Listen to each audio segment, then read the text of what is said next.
Hi viewers, இன்றைக்கி நான் உங்களுக்கு கோதுமை சாக்லேட் பிஸ்கெட் செஞ்சு காட்ட போகிறேன். வாங்க எப்படி செய்யலான்னு பார்க்கலாம். அதுக்கு முதல்ல ஒரு பாத்திரத்தில் கோதுமை மாவு எடுத்துக்கோங்க. எடுத்துகிட்டு அது கூட தேங்காயை நல்லா நைஸாக துருவி வச்சு அதையும் சேர்த்து ஆட் பண்ணிக்கோங்க.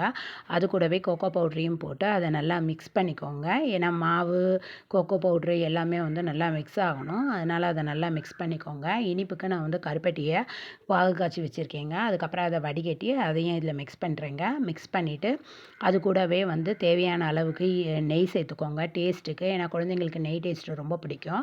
அதனால் அது கூடயே நெய்யையும் சேர்த்துட்டு அது கூடவே பால் சேர்த்துக்கோங்க. சேர்த்து தண்ணி ஊற்றி வேண்டாம், தண்ணிக்கு பதில் பாலை ஊற்றி அதை நல்லா இப்படி சப்பாத்தி மாவு பதத்துக்கு நல்லா பசைஞ்சு எடுத்து வச்சுக்கோங்க. வச்சுட்டு அதை நல்லா ரவுண்டாக பிஸ்கெட் ஷேப்பில் தட்டிக்கோங்க. தட்டி அதை இட்லி பாத்திரத்தில் வச்சுக்கோங்க. இட்லி பாத்திரத்தில் வைக்கிறதுக்கு முன்னாடி அதுலேயும் நெய்யாவது இல்லை எண்ணெயாவது தடவிக்கோங்க. தடவிட்டு அதில் வச்சு அது மேலே டெக்கரேஷன்ஸ்க்காக நீங்கள் என்ன பண்ணுவீங்களோ பண்ணிவிட்டு அந்த இட்லி பாத்திரத்தை அடியில் தண்ணியெல்லாம் பாத்திரத்தில் ஊற்ற வேண்டாம். குக்கரில் அடியில் மணல் போட்டு அது மேலே இந்த இட்லி பாத்திரத்தையும் வச்சு அது நல்லா விசில் மூடாமல் அப்படியே வேக வச்சு எடுத்துட்டிங்கன்னா இது ரெடி ஆகிடுங்க.